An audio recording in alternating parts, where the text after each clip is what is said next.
Okay. Oh, there is an item over here. Ah, dang it.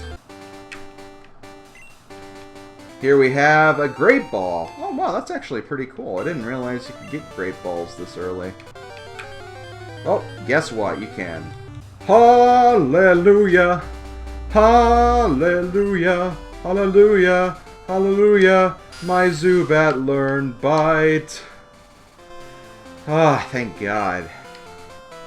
That was the roughest 9 levels ever.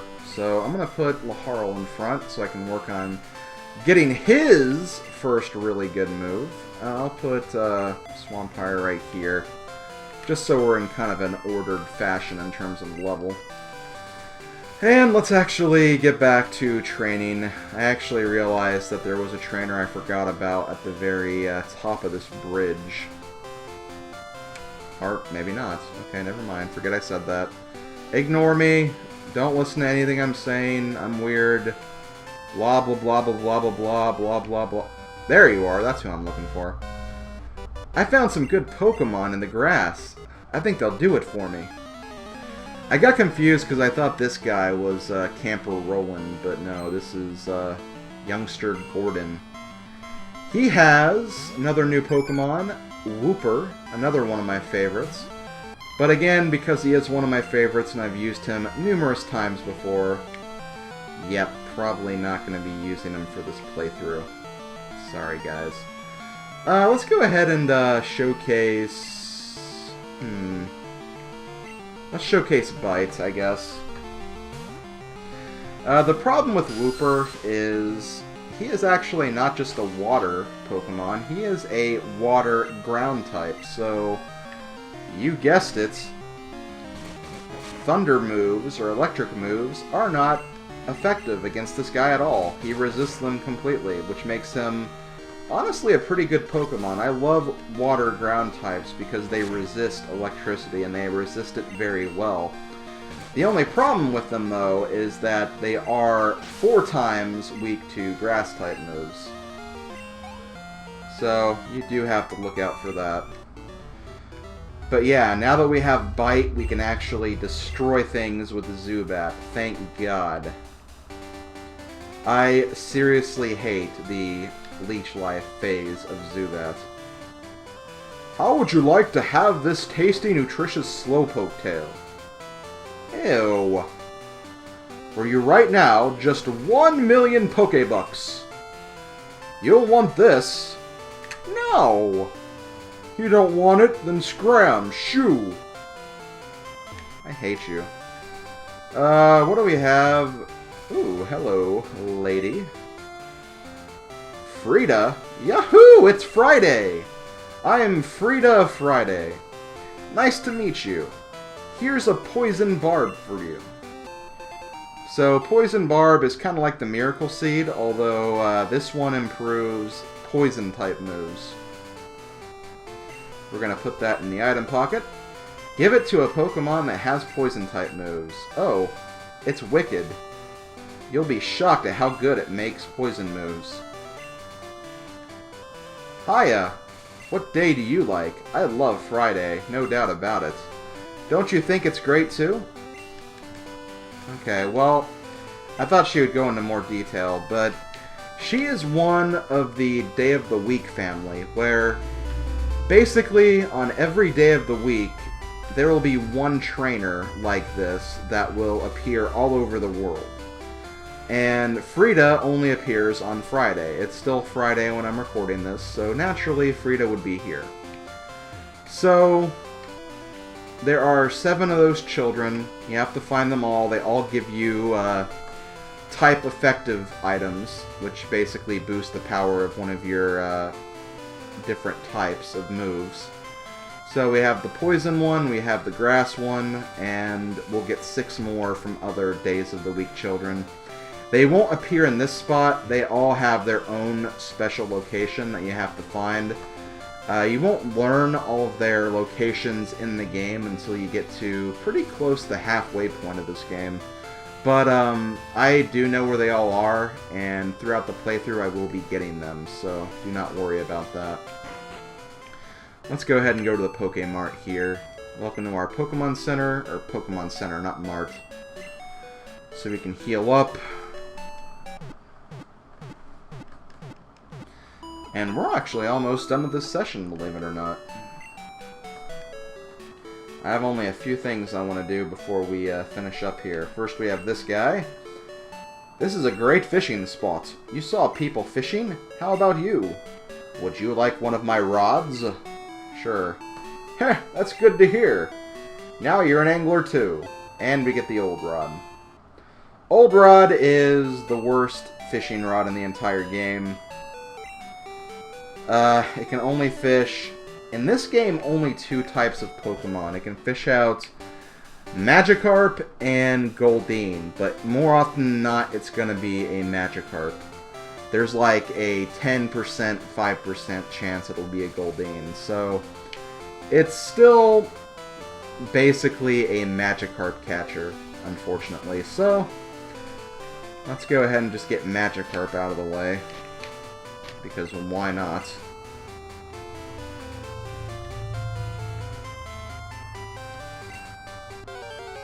Watch, we're gonna end up getting Goldeen.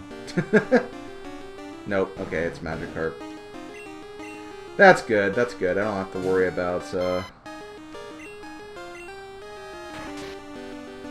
I don't have to worry about getting Goldeen yet. I can get Goldeen a little later on. But we still have to knock this guy down. He does have some pretty solid defenses, as we know, for some reason. Also, I am under-leveled compared to it, so that is something else. Laharl is still a little bit weak compared.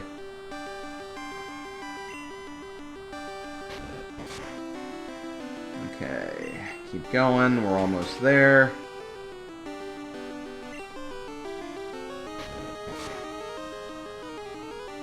One more tackle should do it. Please don't kill it, please don't kill it, please don't kill it, please don't kill it. Thank you, you didn't kill it. Okay, let's get Pokeball again. Wow, we're almost out of Pokeballs already.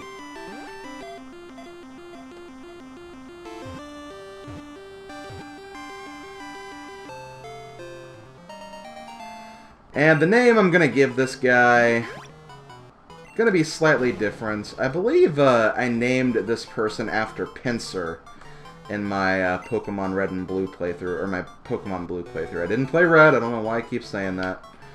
But I'm gonna name it after my friend, okay, I'm gonna have to do a huge shortcut name here. But I'm naming it after fellow Let's Player and YouTube content creator, Blue Blazing Demon. Because Magikarp pretty much evolves into a Blue Blazing Demon, so I figured that was appropriate. I want to give special thanks to him because he's actually been helping me quite a bit with amiibo hunting. He actually helped me get Lucario and Meta Knight, so I wanted to show my appreciation for that. So he gets to be a Pokemon. And who do we have here? That badge! It's from Violet City! You beat Faulkner? I mean, he wasn't that hard. Let's be real here. But yeah, of course we have a Bird Keeper. Bird Keeper Peter. Pidgey! I can beat a Pidgey, no problem. In fact, I can probably beat him pretty easily with just Laharl by himself. I don't need to switch out. Still taking a little bit of damage, though, which is kind of unfortunate.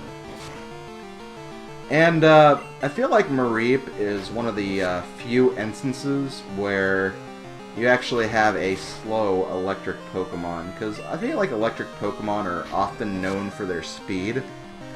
Not so much Mareep. Mareep is actually kind of slow, I think. I mean, we're outspeeding this Pidgey, but it's a frickin' Pidgey. That's not really that spectacular, honestly. And with this level 9 level up, we finally learn Thunder Shock. That's going to make the rest of these bird Pokemon very, very easy, I think.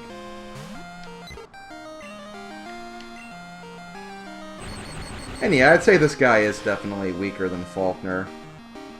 He's had level 6 Pidgeys, Faulkner had a level 8 Pidgey, so... in terms of levels, Faulkner definitely beats this guy. But yeah, I feel like Spearow might actually outspeed me here. He's also level 8. Yep, I thought so. But he is still a bird Pokemon, which means zap, zap, zap. You're almost dead. Oh god, that was close. Quickly, destroy him. Please. Thank you.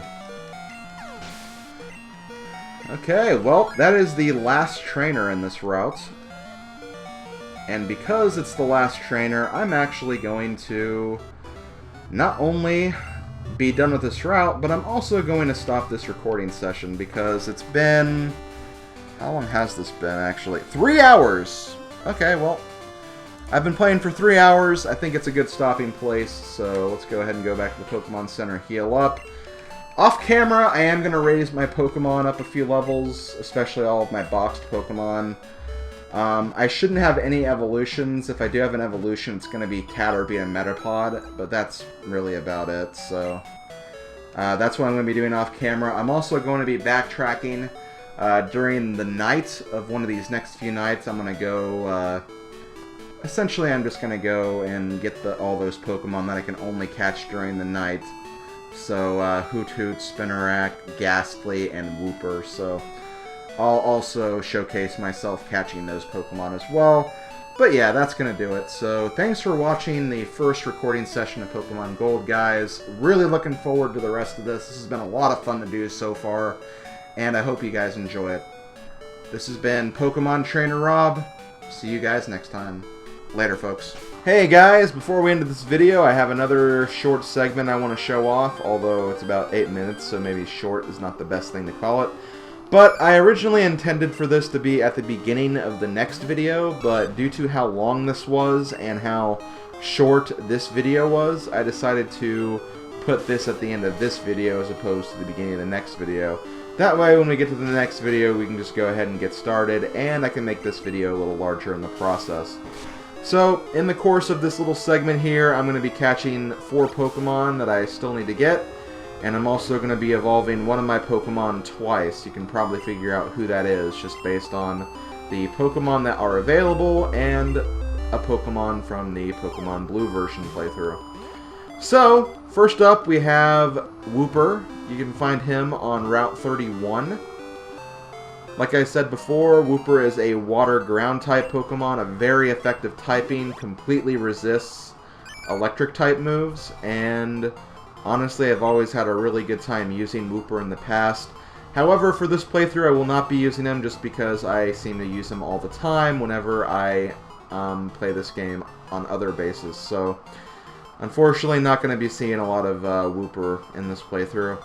But I'm going to give this guy the nickname NerdsRI. He is a good friend of mine. I've known him since the Shadow Mario 41 Trivia HQ days, and I actually have him on Skype. I've talked to him a bit on there too.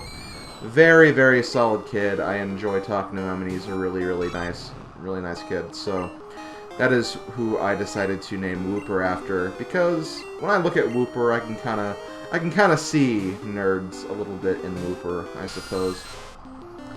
Next up, we are in Sprout Tower, where you can actually find Gastly during the night. Gastly is not very hard to find either. He has actually a 95% chance of appearing during the night, but he doesn't appear at all during the day or morning, so you literally have to come back here at night if you want to have any hope at actually catching Gastly. But I do not have a problem with that. We are going to try and capture him now. I'm going to have a little bit of a hard time with this, though. This is post-com, obviously, so I know what happens, but this battle takes a very long time, because I'm very scared of using Bite on Gastly, because Bite is a Dark-type move, and I believe Dark-type moves do heavy damage against Ghosts, and because I am 8 levels above Gastly, I am really scared that I would kill him in the process. Although, I don't know, maybe I could have not killed him, because Zubat's not even a Dark-type Pokemon, so he wouldn't even get the same type attack bonus or anything. But I don't know, I just didn't want to risk it. And because this is taking a long time, I'm going to go ahead and skip through most of the battle. A lot of it is just weakening him down with Leech Life and then using the confusion techniques to lower his health even more whenever possible. But we managed to lower him up enough, and now we're going to capture him now. And there we go, Gastly. I actually kind of like how you can get Gastly this early on in the game, because you kind of got him mid-game, or I guess in some cases late-game in the first generation games. So it's kind of nice to have Gastly at like level 4, so you can kind of let Gastly kind of go through the levels naturally. Because again, in Gen 1, you get him when it's like at level 20 or something, where he's about ready to evolve anyway. And I named him Sith after a good friend of mine, Dark-Minded Sith, because Sith's a very cool guy. I've known him for a very long time, around the time I started Let's Playing, and, you know, he's always been a good friend of mine, so whenever I see Gastly, I think of Dark-Minded Sith, and I think as a result, he should get that name dedication. Next up, we have HootHoot. I am on Route 30 right now. I meant to wait till Route 29, but HootHoot also appears on Route 30, so I'm okay with that. We're going to go ahead and capture him now. As a Pokemon, I'm not really a big fan of HootHoot. I feel like the Spearow line and the Pidgey line are much superior. I don't really know what HootHoot and his evolution has on those other two bird Pokemon, but I don't really know. I'm not going to give him a nickname. If you guys have any ideas, please post your ideas in the video comment section below. But yeah, that was HootHoot. And finally we have Spinarak, the bug poison type that is exclusive to the gold version. And exclusive to nighttime. Don't really have a lot to say about Spinarak. He's a bug poison type, a very, very common typing as it is, as we've seen through the Venonat and the Weedle line. So I don't really know if even Spinarak or his evolution are really any better than those other Pokemon in those lines. But regardless, we are going to capture him, we are going to evolve him, and that's all there is to it. Once again, decided to stick with the Leech Life strats, doing a lot more damage to him than I was doing to Gastly, and although I don't think Bug has a weakness against Dark-type moves, he is level 3, and pretty much any advanced attack could probably kill him, which is why I didn't bother using Bite in this battle either. But after this, he should be low enough for me to capture. So as for nicknames, I have decided to name this guy after a friend of mine, another friend from the Shadow Mario 41 Trivia HQ, another friend who I have on Skype. He is a very, very solid guy. I have always enjoyed talking to him. His name is Shadow Ninjask, but because this is not a Ninjask, and because Ninjask doesn't even exist in this generation, I don't know. I always... I think it's because he also really likes Spider-Man, and Spinarak is a spider, so... yeah, I figured that's what I would go with. So I'm going to name this guy SN, Shadow Ninjask, but SN for short. Really good friend of mine. He's a very, very solid guy. And now we're going to take a look at some evolutions. Two very quick evolutions. Caterpie evolves at level 7. And he is going to evolve into his hardened Metapod state.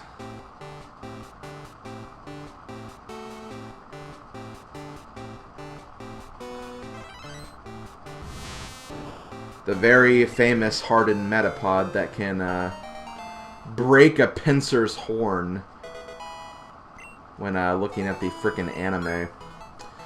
And then I raised Metapod to level 10, which means he is going to evolve once again to his final stage, the Butterfree stage. It's also really cool because unlike the blue version, Butterfree is going to learn Confusion right out of the gate, so that'll actually give us a pretty powerful move for that Pokemon. But yeah, that's going to be it for this session of Pokemon Gold. Once again, thanks for watching, guys. I will see you guys in the next video, and we're going to start right away and then head straight into the Union Cave. Thanks for watching. See you guys next time. Later, folks.